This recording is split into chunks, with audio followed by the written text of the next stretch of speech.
momento que teríamos juntos aqui, e o Senhor me faz entender que esta é a sua direção para nós hoje à noite. Para isso eu quero convidar você a abrir a sua Bíblia no Evangelho escrito por Mateus.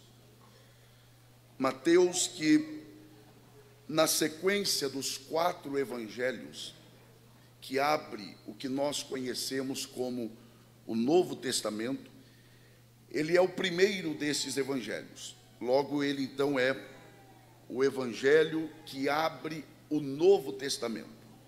Quando você encontrar este importante e belíssimo evangelho, localize aí, por favor, o capítulo de número 16.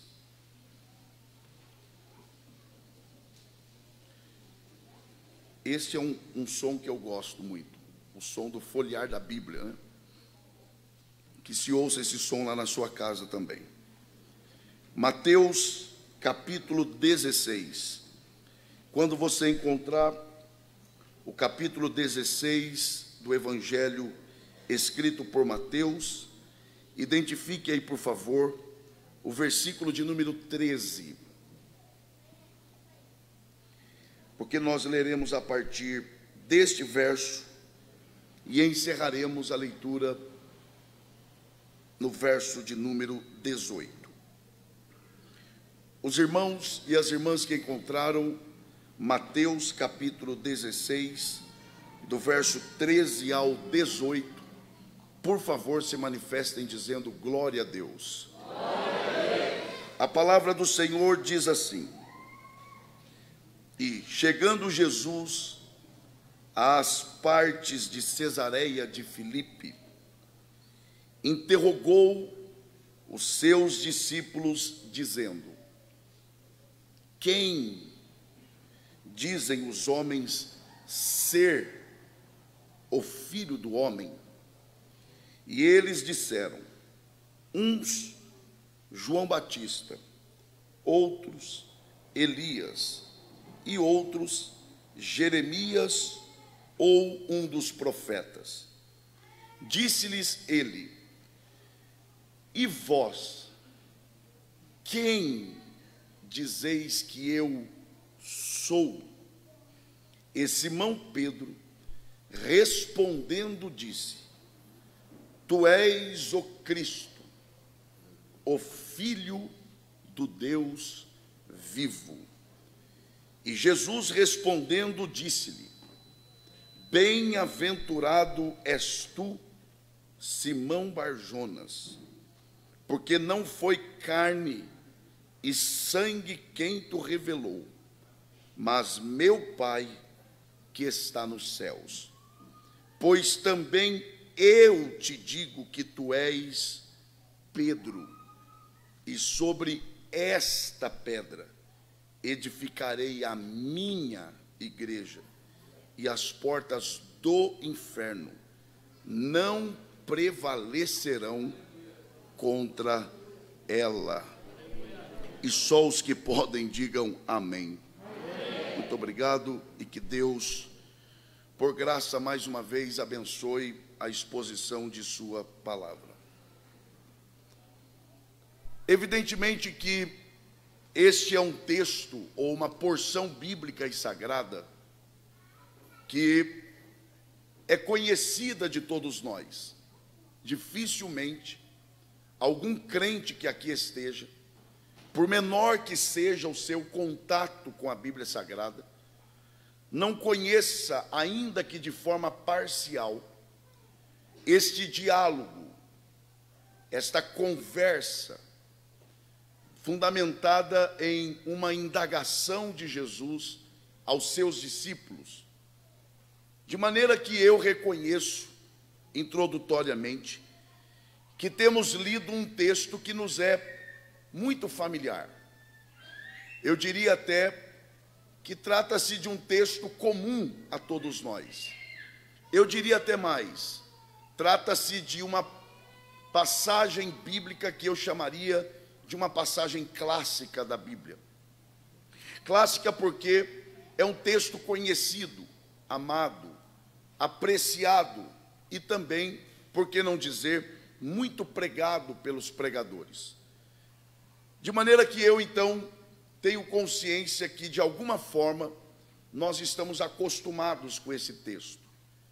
Texto este que possui nele aquilo que, a meu ver, depois da promessa da vinda de Jesus, é a maior das promessas feitas de Jesus à igreja.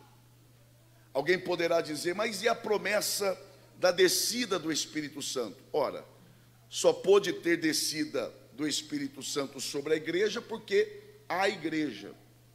E aqui Jesus está proferindo uma promessa relacionada à fundamentação, à consolidação de sua igreja. Então aqui está, se não a maior, uma das maiores promessas que a igreja recebeu de Jesus. Mas se nós queremos de verdade, pelo menos tentar, e quando eu uso a expressão tentar, eu estou sendo muito sincero com vocês. Se queremos pelo menos tentar entender e interpretar esta passagem de forma correta, buscando entender o que leva Jesus a perguntar o que perguntou, o que leva Jesus a prometer o que prometeu, falar o que falou, quais os objetivos, o que Jesus tem com isso. Se queremos descobrir isso, ou pelo menos tentar, é preciso trilhar pelo caminho correto da interpretação desse texto. E o primeiro passo nesta direção não é olhar para o texto que nós lemos, é preciso olhar para além do texto, é preciso nos esforçar para olharmos para além do próprio capítulo em que esse texto se encontra. E aí o que eu estou propondo é a necessidade de olharmos para, ainda que de forma muito rápida, olharmos para este evangelho, porque é claro que vocês sabem, é só a título de lembrança, que cada um dos evangelistas, Mateus, Marcos, Lucas e João, quando escrevem os seus evangelhos, eles têm clareza sobre alguns aspectos, como por exemplo, eles escrevem sabendo para quem escreveram, e eles também escrevem sabendo sobre o que deveriam escrever. No caso de Mateus, quando ele escreve este evangelho, é claro, ele está debaixo da inspiração do Espírito Santo. Agora eu preciso dar uma ênfase aqui. O fato de Mateus estar debaixo da inspiração do Espírito Santo, isso não significa que ele estivesse fora de si. Porque às vezes a pessoa pensa que ser inspirado ou estar sob o domínio do Espírito é o Espírito Santo lhe roubar a razão.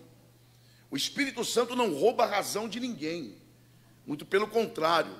Quando o apóstolo Paulo, por exemplo, orienta a igreja que estava em Roma a respeito de como cultuar, ele diz para que aquela igreja cultuasse de forma racional e não de forma sentimental. Quando Pedro, por exemplo, escreve a sua carta, ele diz para a igreja como um todo de que nós devemos estar prontos a respondermos com mansidão. Não é a emoção, mas é a razão da nossa esperança. O que eu estou tentando dizer aqui é que para Deus a razão, ela tem o mesmo valor da emoção. Porque nós temos a tendência de acharmos que a emoção é mais espiritual do que a razão. E não é. Tanto a emoção quanto a razão, ambos provêm de Deus e devem ser usados para a glória de Deus. Então, quando Mateus escreve este evangelho, ele escreve direcionado pelo Espírito, mas ele tem clareza, primeiro, a quem eu estou escrevendo. E quando ele escreve este evangelho, ele está escrevendo para os judeus. É por isso que para o leitor atento da Bíblia, já deve ter percebido que Mateus não usa a expressão reino de Deus, ele usa a expressão reino dos céus. Por quê? Não é que reino de Deus é uma coisa e reino dos céus é outra, não. É porque ele está escrevendo para judeus, e como vocês bem sabem, os judeus evitam usar o termo Deus. Como Mateus quer ser lido por eles, ele evita usar a expressão Deus para não servir de pedra de tropeço. Então, Mateus escreve para os judeus. Mas não só isso, ele também tem clareza sobre o que ele está escrevendo. E quando ele escreve esse evangelho, ele escreve com o objetivo de exaltar o fato de que Jesus Cristo é o cumprimento perfeito de todas as promessas feitas no Antigo Testamento. Então, se você ler com atenção o evangelho que Mateus escreve, você perceberá claramente que Mateus está exaltando o fato de que em Jesus se cumprem todas as profecias proferidas no Antigo Testamento. O evangelho escrito por Mateus é também o evangelho que mais trata a respeito da vida prática da igreja. Então eu vou te dar só um exemplo. É em Mateus que está a forma com que Jesus espera que a igreja lide com o fato de um crente ver um outro crente cometendo um erro. Como é que Jesus ensina? Afinal, somos seguidores de Jesus. Então Jesus ensina, se você ver o seu irmão cometendo um erro, não sai divulgando não. Então o que é para fazer? Vá até ele. Você não é o corajoso? Você não é o que ama a justiça? Que vê alguém, preste atenção nisso aqui, que vê alguém praticando um erro e já sai comentando? Então, use a sua coragem para o bem. Jesus diz, vá até esse irmão e adverte-o. Agora, se passar do tempo e ele continua praticando a mesma coisa, divulgo? Não, ainda não. Chame uma testemunha, vá de novo nele, adverte-o. E se ele continuar, aí sim, aí eu divulgo na internet? Não, também não. Aí você busca a quem de direito para resolver o problema. O que eu estou tentando mostrar a você que está atento nessa parte inicial é que Mateus, ele é o evangelho que mais trata a respeito da conduta da igreja enquanto igreja. Não é à toa que é em Mateus que se encontra com riqueza de detalhes esta conversa de Jesus com os discípulos. Conversa esta que nela Jesus vai proferir pela primeira vez a palavra igreja. E eu acho interessante que não é outra pessoa a não ser Jesus quem usa a palavra igreja pela primeira vez. E não poderia ter sido outra pessoa. Tinha que ser Jesus mesmo, porque afinal ele é o dono da igreja. Então é ele quem tem o direito de falar dela pela primeira vez. Então ele está reunindo os discípulos. E aí eu gostaria que você, jovem, prestasse muita atenção nisso. Jesus reúne os discípulos para uma conversa íntima, para uma conversa pessoal, para uma conversa particular. E é pela primeira vez que ele vai usar a palavra igreja e fazer aos discípulos, ali representando a igreja, esta promessa extraordinária, que sempre quando falamos dela, a igreja reage. Mas observem, porque me chama a atenção o fato do lugar que Jesus escolhe para falar sobre a igreja pela primeira vez e para fazer esta promessa. Qual é o lugar que Jesus escolhe? Ele não escolhe Jerusalém, a capital política, econômica, social e mais. a capital religiosa de Israel. Não. O texto diz que ele escolhe partes de Cesareia de Filipe. Que região é essa? E por que Jesus escolhe esta região? Dentre outras características, Cesareia de Filipe era uma região majoritariamente habitada por gentios. Isso quer dizer que para os judeus, não para a Bíblia, para os judeus, aquela era uma região amaldiçoada. Isso significa dizer que fariseu, líderes religiosos da religião judaica, não frequentavam aquele lugar. Então observem, Jesus escolhe um lugar que ele tem certeza que não vai se encontrar com fariseu. Por quê? Porque Jesus sempre soube que, sempre quando se encontrava com fariseu, tinha guerra, tinha briga, tinha debate, tinha discussão. E quando Jesus escolhe esta região, claramente Jesus está escolhendo um ambiente que ele tem certeza que vai ter paz. E é neste ambiente de paz que ele fala sobre igreja pela primeira vez. E ele está emitindo uma mensagem para a igreja, de que o desejo dele, o sonho dele para a igreja, é que a igreja seja um ambiente de paz. Eu sei que isso é simples, mas é verdade. E eu prefiro pregar uma verdade simples do que uma mentira sofisticada. Então diga assim, igreja. Não, diga mais forte, diga igreja. Deve ser um lugar de paz. Então igreja não é lugar de guerra. Igreja não é lugar de disputa. Igreja é lugar que tem espaço para todo mundo trabalhar. E aí é nesta região. Quem está acompanhando, diga amém. Não se preocupe, nós vamos chegar lá. É nessa região de paz, de tranquilidade, que Jesus abre a reunião. E ele abre a reunião fazendo a primeira pergunta.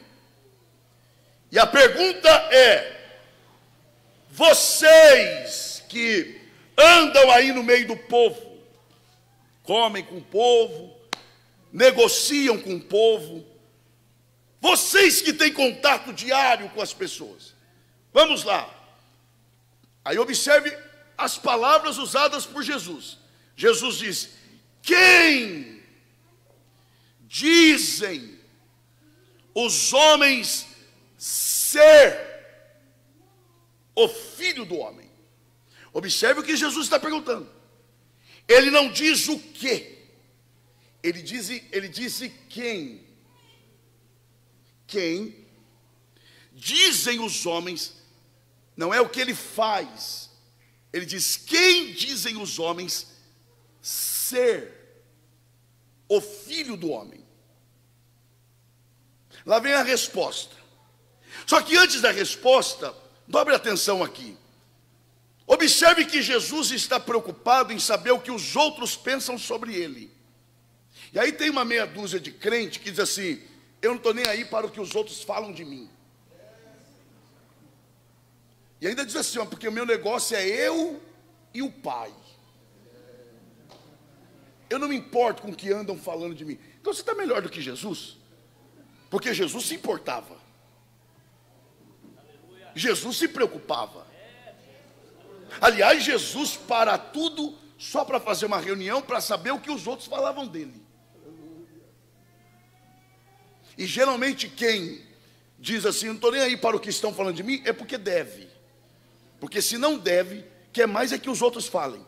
Porque como disse Paulo, a minha vida é um livro aberto. Como Jesus não deve nada a ninguém, ele diz, vamos lá. Eu quero saber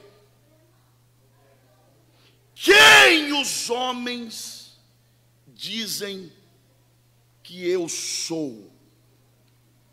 Olha a resposta. A resposta é: bom, Senhor, esses dias estivemos aí com um grupo e ouvimos alguém dizer que tu és João Batista. Nada mal ser comparado a João Batista, tá bom. O que mais? Esses dias ouvi alguém dizer que tu és Elias. Poxa, o representante dos profetas. Esses dias, inclusive, Senhor, eu ouvi alguém dizer que tu és Jeremias. Uma honra ser comparado a Jeremias. E outros, olha agora, e outros dizem que tu és um dos profetas. Agora deixa eu lhe fazer uma pergunta aqui. Um profeta é conhecido pelo que ele é ou pelo que ele faz? Como é que você identifica um profeta? Pelo que ele é ou pelo que ele faz? Vamos lá. Como é que você identifica um profeta? Não adianta eu vir aqui pregar e ninguém entendeu o que eu estou tentando dizer, por isso estou perguntando. Vai lá, um profeta, você identifica pelo que ele é ou pelo que ele faz? Pelo que ele faz. Ora, se ele profetiza, ele é o quê? Profeta. Então ele não é identificado pelo que ele é, ele é identificado pelo que ele faz. Observe o que Jesus está perguntando. Jesus pergunta: quem? Não é o que. Dizem os homens ser. Não é o que eu faço, é o que eu sou.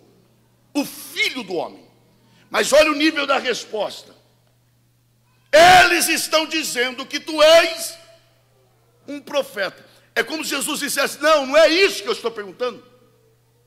Eu não estou perguntando qual é a expectativa deles do que eu faço. Eu quero saber quem sou eu para eles.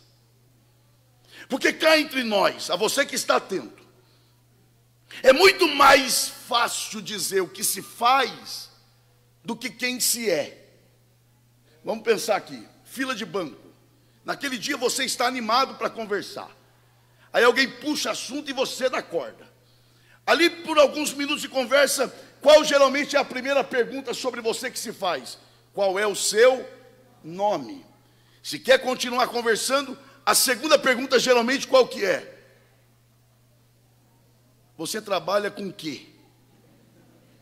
Agora ninguém pergunta quem é você. Não, pastor, mas já respondi o meu nome. Não, nome é uma coisa, quem você é outra coisa. Quem me ouve aqui, diga amém. Amém. Seu nome é uma coisa, quem você é outra coisa. Então, por exemplo, hoje nós vivemos um drama. Pessoas convidam pregadores pelo nome e não pelo que ele é. Porque não importa, eu quero saber quantos seguidores ele tem. Eu quero saber se uma frase dele virou. Aí eu não quero saber onde ele congrega, quem é o pastor dele, quem é a família dele. Porque uma coisa é o nome, outra coisa é quem eu sou. Deixa eu te fazer uma pergunta, não se preocupe, nós vamos chegar lá. Só não olhe para o lado, olhe para cá. Nós vamos chegar lá. Se eu lhe desse um papel em branco agora, e lhe pedisse para que você se definisse quem você é em no mínimo 20 linhas.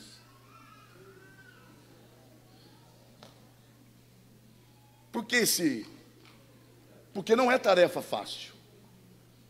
Porque é muito mais fácil dizer o que fazemos do que quem somos. Seria bom você não conversar agora. E o que Jesus está perguntando não é qual é a expectativa deles do que eu faço.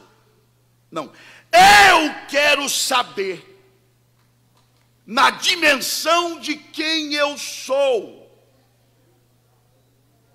Eu não estou dizendo aquilo que eu sou capaz de realizar, não. Eu quero saber o que eles conhecem sobre a minha essência.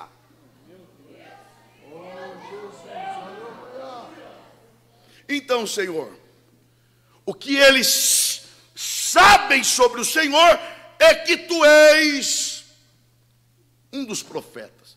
Não é nenhum profeta, é um dos. É só mais um profeta. Jesus olha, é como se Jesus dissesse assim: tá bom, isso é o que eles sabem, mas é o que eles podem saber porque eles estão lá fora. Mas vamos lá, e vocês?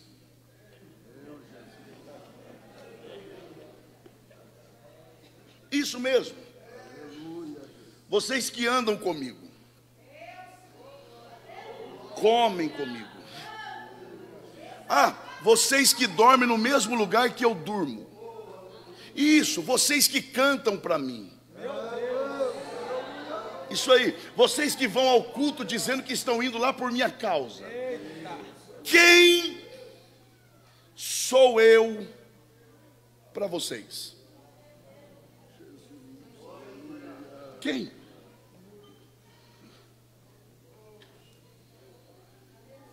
O que é que vocês sabem sobre a minha essência?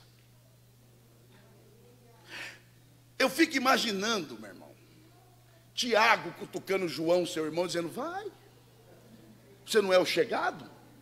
Não é você que é o íntimo dele? Que reclina a cabeça no peito dele e que vai ser conhecido como discípulo amado? Vai, diz aí quem ele é. João, eu? Nada. De repente levanta Pedro, que ainda não era Pedro, era só Simão. Levanta e diz: eu sei quem tu és, então diga quem eu sou. Aí Pedro começa: tu és o Cristo. Só isso? Não. Tu és o Cristo, vírgula, o Filho do Deus vivo.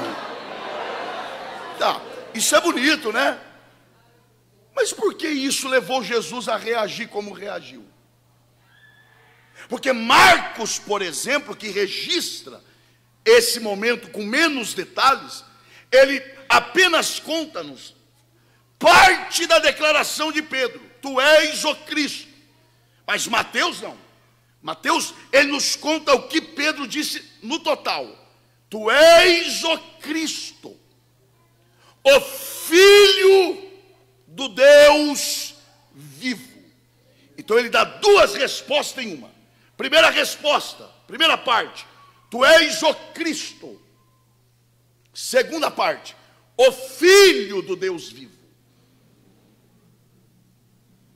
Se ele ficasse só na primeira, não seria o suficiente. E eu lhes digo por quê. Porque o que é que significa Cristo? Vocês sabem, é só para lembrar. Cristo significa o ungido. Diga, o ungido. Hoje às vezes você ouve pessoas falando assim: está vindo aí o ungido de Deus, a ungida de Deus. Eu entendo que isso é força de expressão, mas nós temos que tomar cuidado, porque só existe um ser que de fato merece receber o título de o ungido, que é Jesus Cristo, nosso Senhor. Agora, o que quer dizer o ungido? Bom, primeiro nós temos que saber para que serve a unção. Já viu o crente dizer assim: meu irmão, aquele cantor ali é ungido. Ah, é? Por quê? Não, porque quando ele canta, eu sinto. Sente o quê? Não, eu sinto um negócio. O outro não é ungido não, porque nada, quando canta eu não sinto nada. E outra coisa, já percebeu que a gente não glorifica quando a pessoa canta desafinado? Mas quando canta bonito, a gente tem que ter cuidado para não estar cultuando o talento. Culto não é lugar de cultuar talento. Culto é lugar de cultuar a Deus. Está todo mundo quieto, aí começa a cantar bonito. Ai, meu Deus! Pera lá, meu irmão, respira fundo, meu irmão. Não, aquele pregador é ungido, porque não, você não viu a voz dele? Não, e ele prega acelerado. É aquele, aquele não é ungido, não, muito devagar. O que é? Você está me dizendo que você mede unção pela velocidade do que ele fala? Não, é sério mesmo? Não, olha como ele imposta a voz. Você viu? Quando ele levanta a voz, que unção. E aquele não, aquele lá fala do mesmo jeito o tempo todo. Não é ungido. Você está me dizendo que você mede unção, você tem um aferidor de unção, e você afere a unção no tom da voz de quem prega. Do que nós estamos falando? Para que serve unção? E outra, não, hoje eu recebi uma unção tremenda. Para quê? Não, eu estava triste e me alegrei. Ô meu irmão, na boa, unção não é para alegrar ninguém não. Não fica frustrado comigo não. É o que tem para hoje à noite. Não, eu estava desanimado, agora eu estou animado. Por quê? Não, porque desceu uma unção. Não, meu irmão, Deus pode ter te animado, mas não é pela unção. Unção não é para isso. Só existe unção onde se tem algo para ser feito. Então Deus não unge desocupado. Esse negócio de unção só para ir alegre para casa, não é unção. Porque a unção só vem para o exercício de uma missão. No Antigo Testamento, por exemplo, quem é que recebia unção? Rei, sacerdote, profeta e juiz. Ora, eu tenho algo para fazer, eu dependo de capacidade. Como é que Deus capacitava? Por meio da unção. Meu Deus. Acompanhe. E aí Pedro diz: tu és o Cristo. Tá certo? Tá. Mas ele ainda está no campo do fazer. Porque quando ele diz tu és o Cristo, ele está dizendo, tu és aquele que é capaz de fazer com perfeição o que o Senhor veio fazer na terra. Mas ainda está no campo do fazer. E não foi isso que Jesus perguntou. Porque para descobrir o que se faz, não precisa de revelação. É só observar o que a pessoa faz. Por exemplo, o maestro, ele é ungido para isso. Eu não sinto, não é que eu sinto, é só olhar. Eu não conseguia olhar para o outro lado, a não ser para ele. Até eu já estava sendo levado por ele. O que é isso? É chamada para isso. Estou até evitando olhar para ele, porque daqui a pouco ele vai apontar para lá e eu vou também. Mas o que é isso? Deus o capacitou para isso. Aí eu não preciso ter revelação para isso. É uma questão lógica. Atente para isso. Quando Pedro diz, tu és o Cristo, ele ainda está no campo do fazer. E para eu descobrir alguém que é capaz de fazer algo, não precisa de revelação. Mas não é isso que Jesus perguntou. Jesus perguntou, quem sou eu para vocês? Tu és o Cristo. Não, tá certo, mas não é só isso. Não, Senhor, mas eu vou continuar. Além de ser o Cristo, tu és o Cristo, vírgula, o Filho do Deus vivo. Ora, para nós isso soa bonito, sim, porque a gente já conhece o fim da história. Mas por que isso é significativo para Jesus? Porque o que Pedro está declarando aqui não é algo simples, não. Não é. Porque filho, diga por favor, filho. Essa expressão filho que ele está usando não é dentro do nosso conceito ocidental de filho. Qual é o nosso conceito de filho? Basicamente, primeiro, foi gerado pelo pai. Segundo, na hierarquia, ele é inferior ao pai.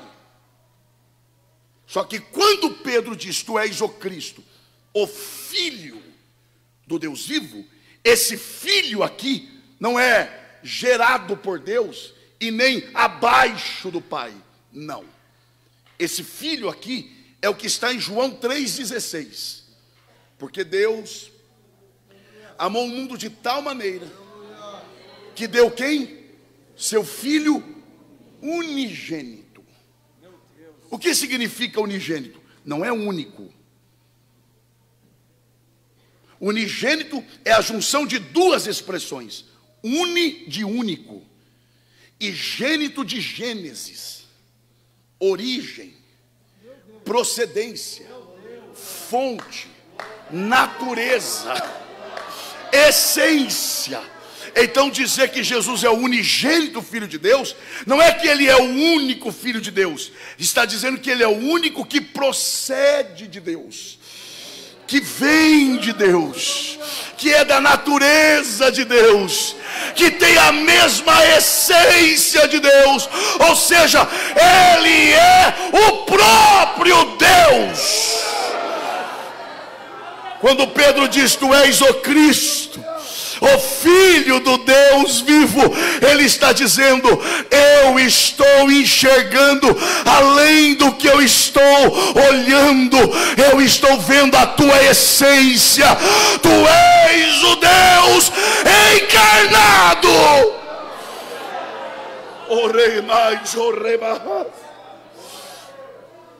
Ele está olhando para a mesma pessoa. Os 12 estão olhando, mas só Pedro está conseguindo ver além do que os olhos conseguiam ver. Tu és, mesmo com esse rosto suado, os pés empoeirados, mas eu estou vendo além. Eu não só estou olhando, eu estou enxergando. Tu és o Deus encarnado, tu és o Emanuel, tu és o Deus entre nós. Quando ele declara isto, é na hora Jesus reage, de imediato. Aliás, sempre quando alguém declara de coração e de verdade que ele é o Filho de Deus, ele sempre reage de forma positiva. Lembra de Marta? Jesus está em Betânia, Lázaro está morto há 4 dias. Marta sai ao encontro de Jesus. Jesus olha para ela, começa a conversar. Ele diz: você não crê? Aí ela diz assim: eu creio, Senhor, que tu és o Cristo, que havia de vir ao mundo. Quando ela declara que Jesus Cristo é o Filho de Deus, na mesma hora Jesus reage e diz: onde é que vocês colocaram o morto? É na hora. Declarou quem eu sou, então eu vou fazer o que vocês querem. Aleluia. Eu tenho autorização da Bíblia aqui nessa noite para dizer: se você declarar de verdade, de coração, quem Ele é, Ele vai reagir em teu favor aqui neste lugar. Quem deseja adorá-lo nesta noite, levante a mão e dê o melhor. Glória a Deus que você pode. Oh glória, oh glória. Tu és o Cristo, o Filho de Deus. De imediato, bate pronto, Jesus reage. E como ele reage? Ele olha para Pedro e diz: você é um bem-aventurado.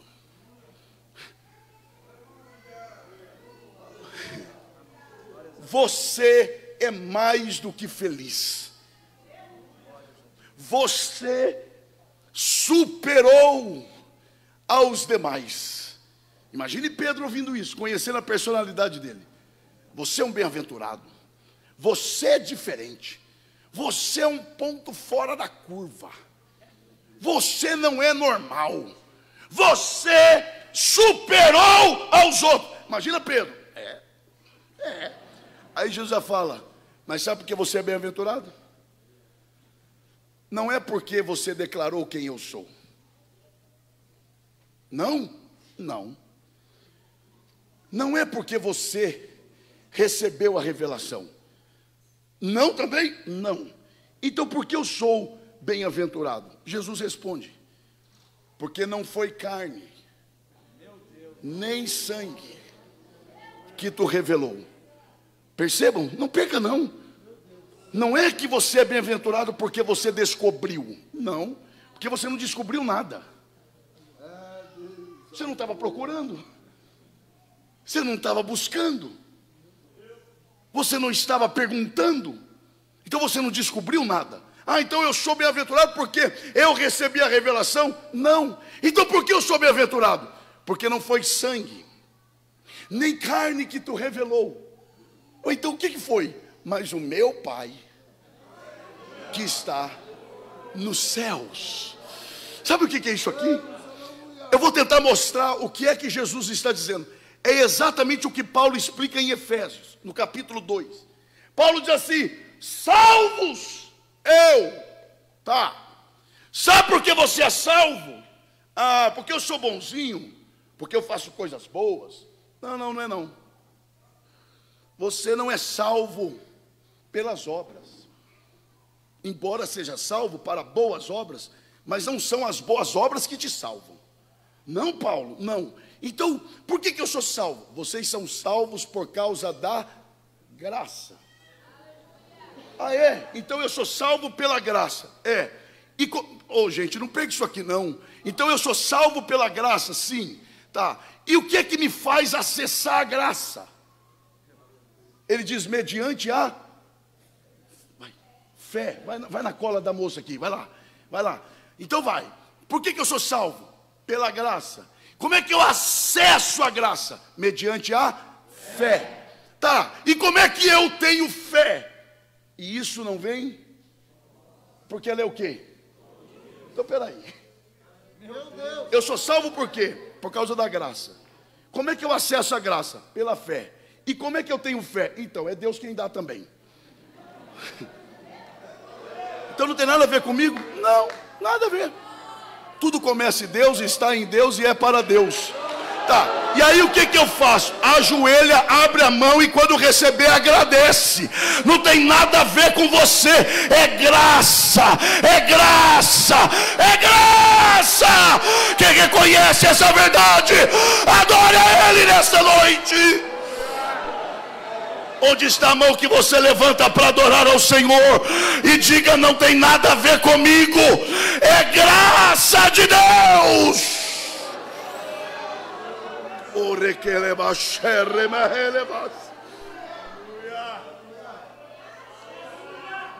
Você é um bem-aventurado. Porque foi, diga bem forte assim, porque foi o meu Pai que te revelou. Agora um pouquinho mais forte, diga revelação. O que significa revelação? Imagina isso aqui. Agora imagine meu rosto coberto por este véu. Vocês aí, não vou falar nem do meu rosto porque não estou desejando ver. Então vai lá, outra coisa. Microfone. Imagine que o microfone aqui seja algo que você queria ver muito. Está aqui o véu. Você não consegue ver. Aí você diz, e como é que eu faço para remover o véu? Não. Por quê? Porque a abertura dele está pelo lado de dentro. E quem é que está pelo lado de dentro? Só um ser. Quem? Então, é o Pai. É Deus. Tá. E aí? Então. E aí que vocês ficam aí e ele aqui. Tá, e aí? E aí que é isso? Até que ele, por ele mesmo, decida fazer isso aqui, ó. Levantar a ponta do véu. E aí o que você não via, você passa a ver. O que você não conhecia, você passa a conhecer.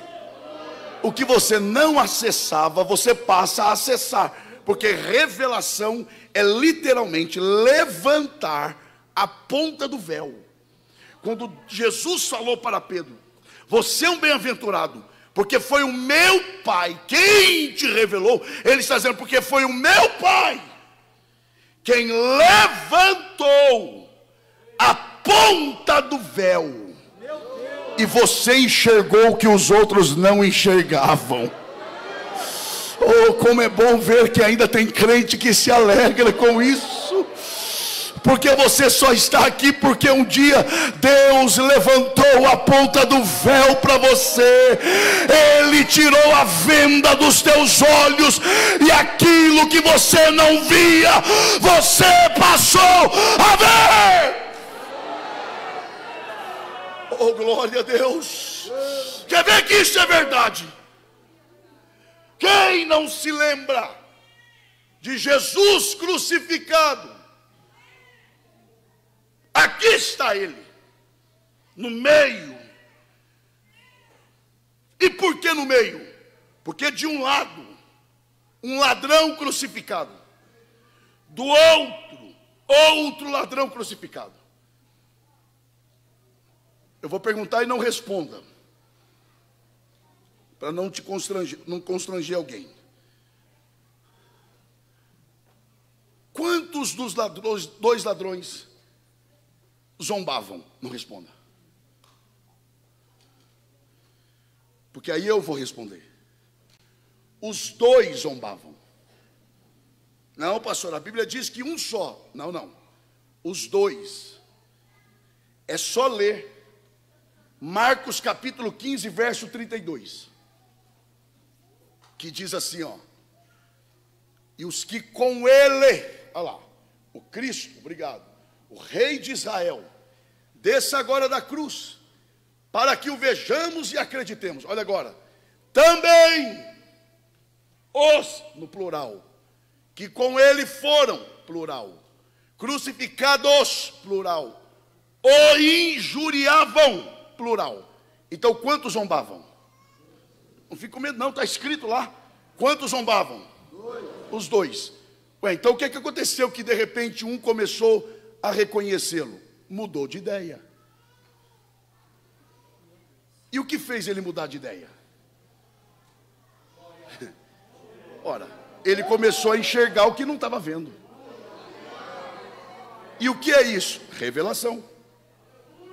Que é parte do quê? Da fé. Mas a Bíblia diz que a fé vem pelo quê? Ouvir o quê? Aí alguém vai dizer, mas ninguém pregou. Você que pensa, claro que pregou. Ué, mas quem é que estava pregando naquele dia? Aí é que está. O comportamento de Jesus pregou. Enquanto ele apanha, ele vai dizendo: Pai, perdoa-lhes, porque eles não sabem o que fazem. E o ladrão vai ouvindo e vai se questionando: como é que é? Quem é esse que chama Deus de Pai? Quem é esse que pede perdão para quem vai matá-lo? Quem é esse que pede perdão para quem não quer ser perdoado? Já acendeu a luz. Aí colocaram uma plaquinha em cima da cruz para zombar: este é o Rei dos Judeus. Alguém passa e zombra lá: ó, o Rei dos Judeus. E o ladrão ouve e fala: o quê? Rei dos Judeus? Ah, mas é zombaria. Pois é, quando Deus quer, até zombaria vira pregação. Já caiu no coração também. Rei, rei, rei, rei. Daqui a pouco alguém passa e diz: oh, salvou a tantos, salva-se também. O ladrão ouve e diz: o que que é? Salvou a tantos? Ué, se salvou a tantos, pode me salvar também. E de repente a natureza decide pregar. Estava tudo claro, e de repente o sol escurece, e ele diz: não tem mais dúvida, eu estou enxergando além do meu colega. Eu estou vendo o que a maioria não está vendo. E aí ele começa a dizer: Senhor! Como é que é? Senhor, lembra-te de mim quando entrares no teu reino. Oh, glória a Deus. Agora vejam, olha do que ele está chamando Jesus: Senhor. E este Senhor que ele usa não é o Senhor que eu uso para falar com o pastor de vocês.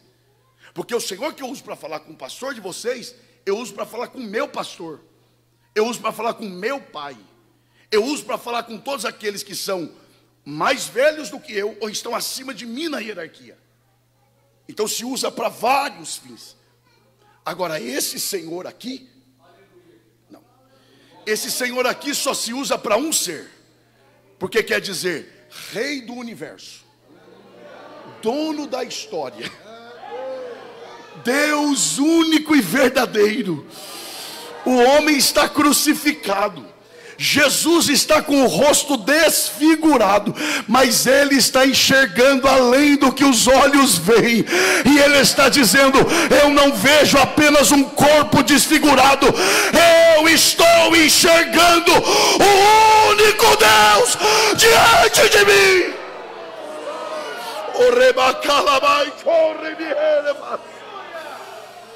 Lembra-te de mim. O que é isso aqui? Lembra do copeiro lá na prisão, quando José está saindo, ele diz: quando chegar lá, lembra de mim. O que isso quer dizer? Ó, você está em situação melhor do que a minha, então não se esqueça de me ajudar. Ué, mas o homem está crucificado, Jesus também, mas é que ele está enxergando além. Porque deixa eu te falar uma coisa: reconhecer Deus assentado num alto e sublime trono, como Isaías reconheceu, é fácil. Eu quero ver reconhecer Deus crucificado, rosto desfigurado, humilhado, cuspido, o desprezado, e ele olhando e dizendo: lembra-te de mim. Embora estejamos crucificados, mas eu estou vendo quem tu és. Lembra-te de mim quando entrares no teu reino. Essa declaração foi tão verdadeira que Jesus respondeu na mesma hora: hoje mesmo. Hoje mesmo estarás comigo no paraíso. Agora aqui eu tenho que dar esse detalhe.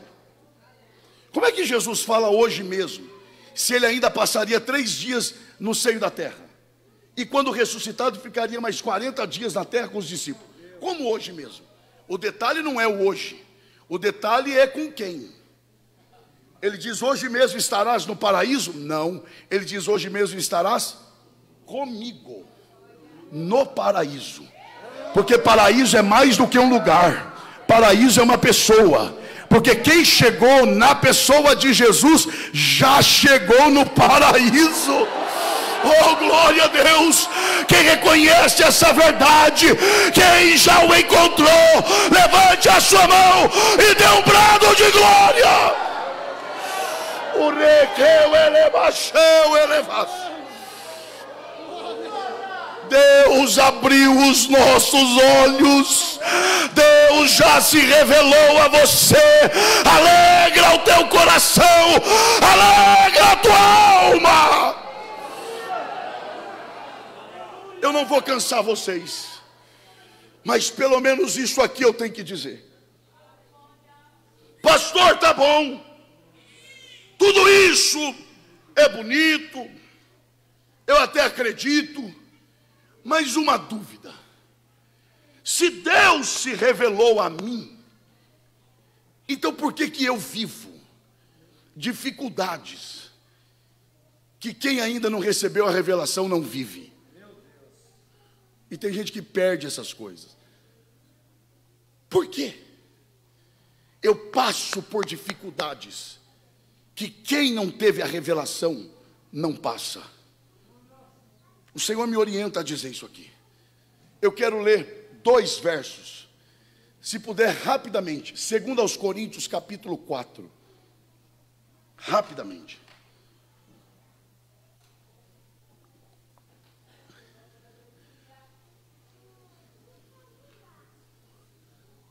Está lá? Não. 2 Coríntios capítulo 4. Vou abrir aqui. Versículo 4. Vai lá. Acompanhe na tela. Está aqui? Tá.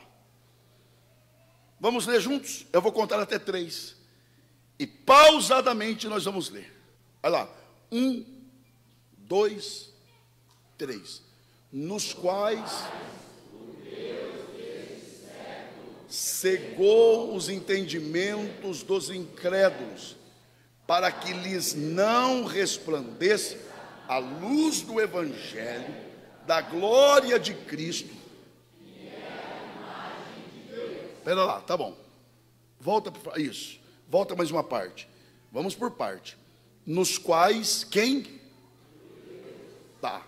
Deus com D minúsculo. O Deus desse século fez o quê? O quê? De quem?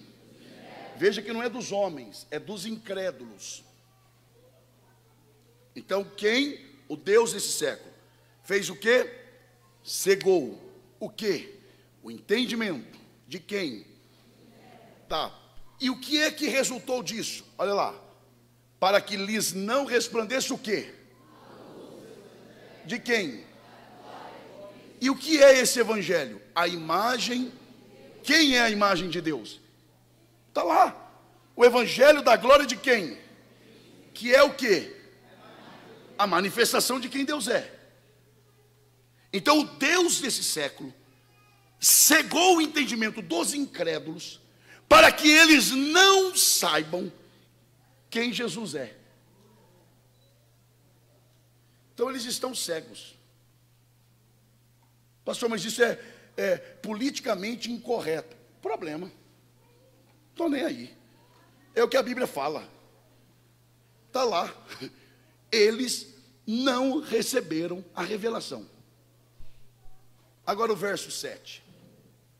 Não esqueça do 4 que nós lemos. 1, 2, 3. Temos, porém, este tesouro em vasos de barro, para que a excelência do poder seja de Deus e não de nós. Volta, por favor. Obrigado. Temos o quê? Porém, verso 4, nos quais o Deus desse século cegou o entendimento dos incrédulos, e eles não conhecem quem Jesus é. Verso 7. Temos, porém, o que é o porém? Eles não têm, mas nós temos. É que a gente lê corrido. O porém aí a gente pula. Não, pula não. Temos porém, que é o quê? Contrariando o que veio antes. Eles estão cegos, mas nós não. Tá, eles não têm o quê? A revelação, mas nós temos. E aí Paulo chama essa revelação de quê? Este, vamos lá, faça força, este tesouro. Para lá. Ele não diz um tesouro.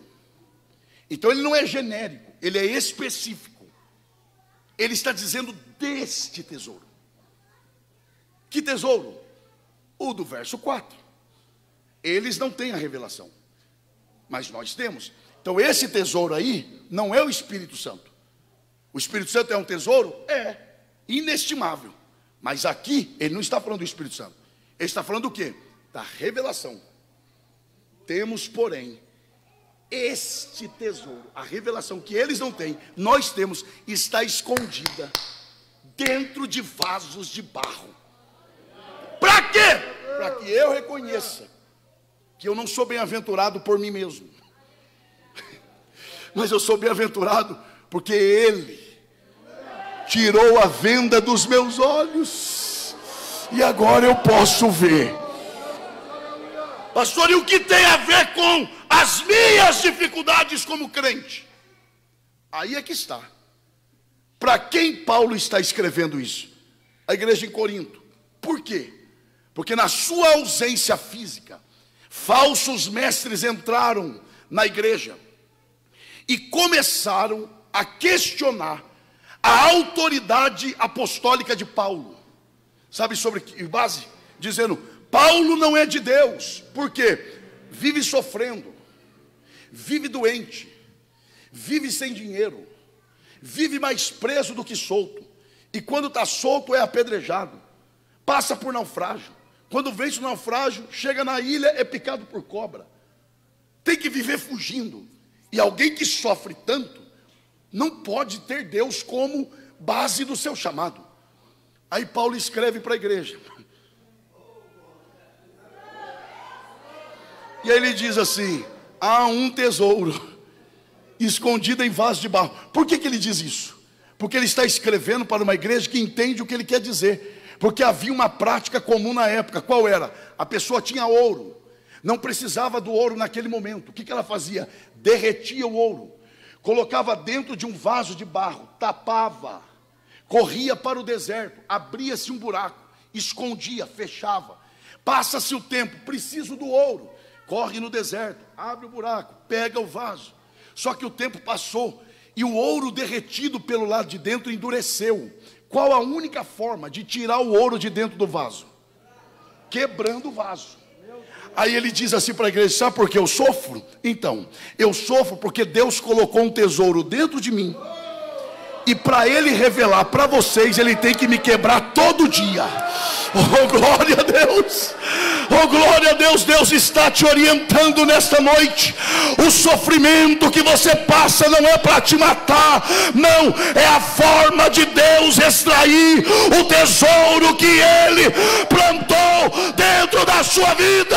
Quem reconhece essa verdade, com a permissão do pastor da igreja, esteja em pé, adorando ao Senhor. Oh, glória a Deus! Oh, glória a Deus! Onde está a mão que você levanta para adorar ao Senhor? Com respeito, é claro. Obrigado.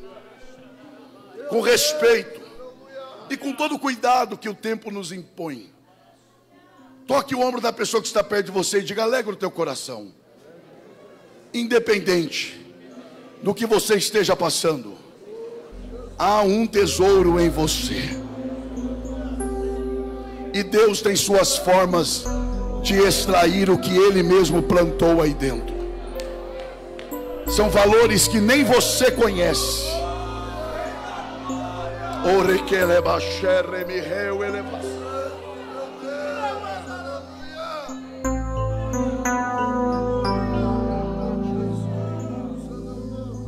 Tu és o Cristo, o Filho do Deus vivo. Jesus reage e diz: por isso eu te digo, já que você disse quem eu sou, eu vou dizer quem você vai ser a partir de hoje. Porque sempre quando descobrimos quem Ele é, Ele sempre muda o nosso nome.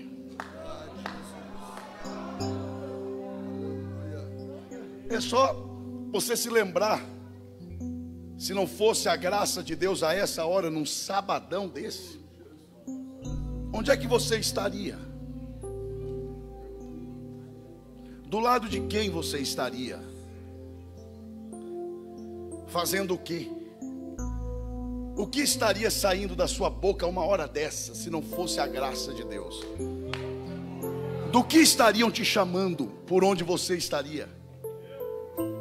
Mas um dia a venda dos olhos foi tirada. Você declarou quem Ele é, e Ele disse: a partir de hoje eu vou mudar teu nome. E olha onde você está hoje. Olha do lado de quem você está. Olha o que está saindo da tua boca nessa noite. E hoje você é chamado de irmão, irmã, servo de Deus, serva de Deus. Isso não te alegra? Isso não te alegra?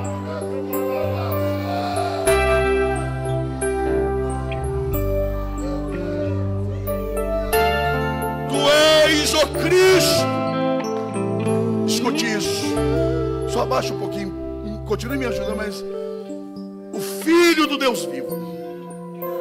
Por isso eu te digo que tu és Pedro. Jovens, ouçam isso aqui. E aí Jesus disse sobre esta pedra, a qual você declarou que eu sou, eu edificarei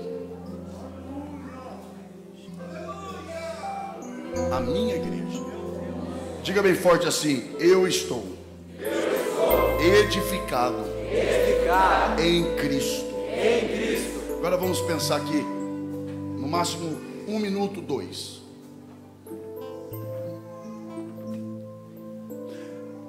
Olhe para cima, por favor. Está olhando essa luminária? Está conseguindo ver?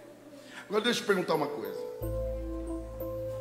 Você acha que esse templo, preste atenção nisso, você acha que esse prédio, não se ofenda de eu chamar de prédio, vai lá, esse templo, você acha que esse templo tem fundação, sim ou não? Sim. Vocês estão em dúvida, meu irmão? Vão sair correndo daqui agora. Vamos lá de novo. Quem é que tem certeza que esse prédio tem fundação? Sim. Onde é que está a fundação desse prédio? Agora olhe para cima. Você consegue enxergar essa luminária? Sim. Agora olhe para o chão. Você consegue enxergar a fundação desse prédio? Não. Agora deixa eu perguntar outra coisa. Pastor, eu considero isso fundamental para nós cristãos. Escute isso. Sem essas luminárias, daria para ter culto aqui? Como não? E os irmãos que faziam culto à luz de lamparina? Vou fazer a pergunta de novo, por favor. De novo. Sem essa luminária, dá para fazer culto aqui? Sim. Agora, e sem a fundação desse prédio? Não. Então deixa eu te perguntar. Você consegue ver a luminária? Sim. E consegue ver a fundação? Não. Percebam, o que é mais importante? A luminária ou a fundação? Mas o que você consegue ver? A luminária. Oh, glória! Nem tudo o que se vê é mais importante do que o que não se vê. Aleluia! Ah, eu não sou visto. Não quer dizer que você não seja importante. Ah, ninguém me reconhece. Não significa que você não seja importante. Aleluia. Grau de importância está em outro nível. Por que eu fiz tudo isso? Porque Jesus falou: eu edificarei. E eu sei quando eu estou pregando, eu sei quando eu estou ensinando, mas eu sei quando eu estou profetizando. E é por isso que eu pedi para a juventude estar atenta aqui. Por que eu falei dessa questão de onde está a fundação, que não se vê? Porque quando Jesus falou: edificarei a minha igreja, Ele não estava falando só, eu vou fundamentar, eu vou consolidar. Não. Quando eu morei 11 anos no interior do Rio de Janeiro, eu construí a minha casa, a casa para a minha família, e durou mais de 3 anos a construção. E eu me lembro que eu chegava de viagem, o pedreiro dizia: tem que comprar 50 sacos de cimento. Aí eu imaginava que já era para muro. Quando eu chegava de outra viagem, eu imaginava: agora que vai ter muro. Que nada, era só buraco. E nem o pedreiro eu via. Eu falava: faltou. Daqui a pouco ele gritava de dentro do buraco, até ele dentro do buraco. Só na fundação não sei nem quantos mil reais foram. Porque o que é fundação? É colocar algo onde os olhos não veem. Quando Jesus falou: edificarei a minha igreja, Ele não está falando só vou consolidar, não.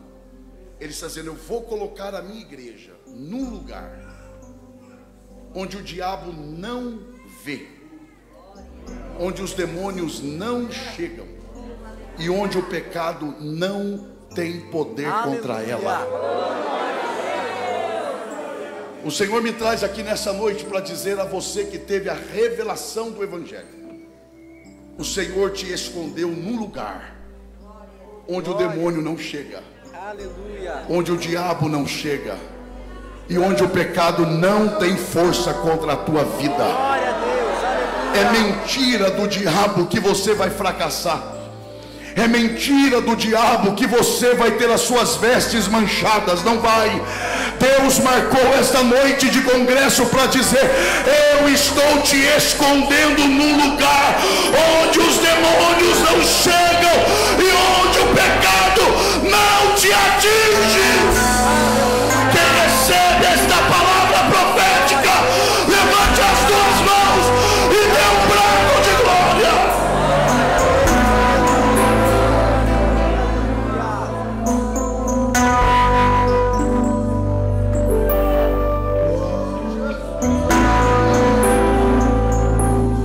Vamos orar aqui. Quem aqui ouviu a palavra, diga amém. Amém. Quem entendeu a mensagem, diga graças a Deus. Graças a Deus. Eu vou fazer duas perguntas mais.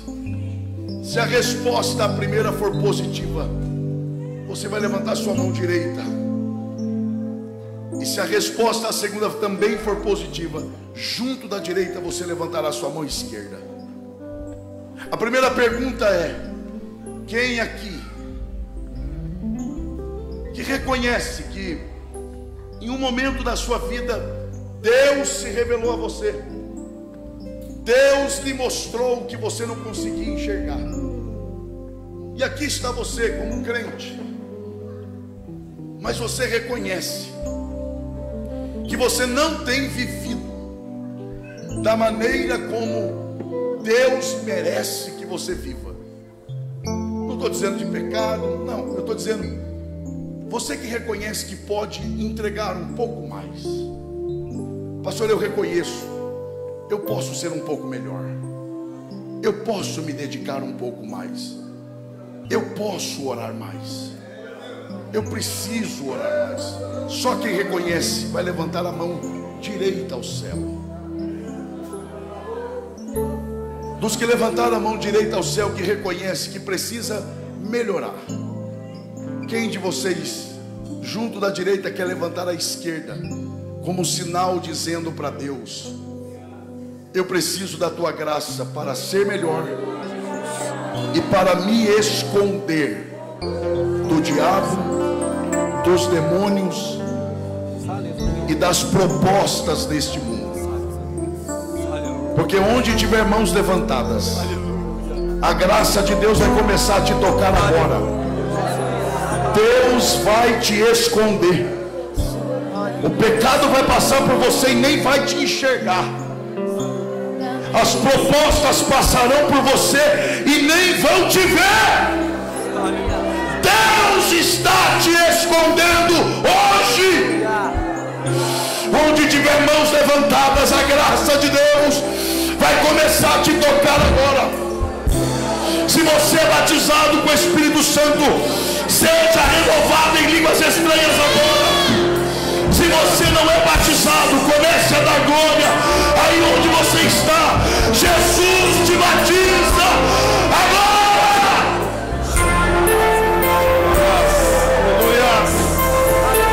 Vai orando, vai clamando, vai glorificando. Jesus te batiza agora.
nome de Jesus Cristo, teu Filho.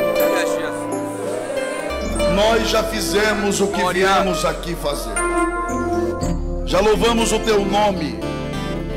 Eu preguei a tua palavra e o Senhor sabe o quanto eu me esforcei para tentar ser fiel ao que o Senhor colocou no meu espírito para esta noite.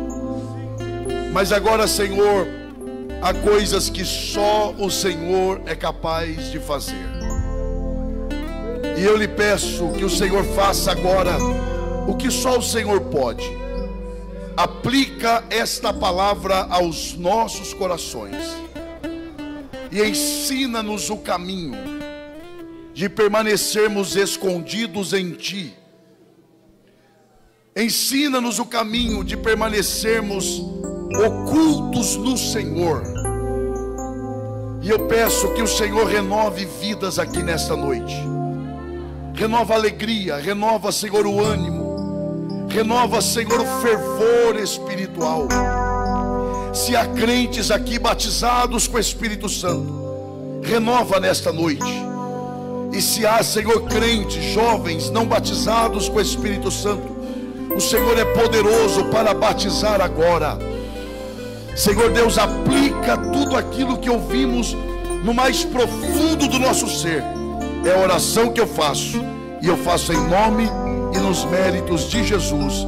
E os que concordam, digam amém.